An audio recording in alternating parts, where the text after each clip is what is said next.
So sekarang aku nak tunjuk korang cara untuk kita buka balik kabel ties jenis stainless steel ni.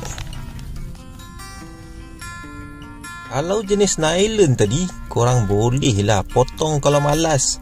Tapi untuk stainless steel ni, memang satu kerja pula nak potong. Ingat senang ke?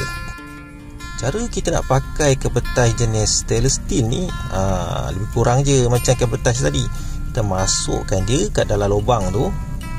Kita masuk, lepas tu kita tolak dan tarik yang keluar selepas tu. Yang dah masuk memang susah lah kita nak tarik keluar kan. So sekarang ni cara untuk kita tanggal tarik keluar, kita kena pakai satu lagi kabel ties jenis stainless steel ni. Dengan menggunakan kabel ties yang baru aku ambil tadi, aku kena masuk dekat lubang yang sama kabel ties yang pertama tadi. Aku masukkan sebelah atas, tengok kita masukkan kabel satu lagi tu dekat sini, dekat sebelah atas tu. Kita masuk dan tolak dia ketat-ketat. Dan bila dah ketat, barulah kita cuba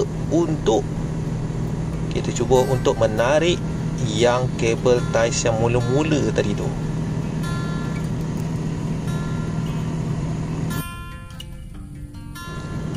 Dah terbuka. Senang bukan?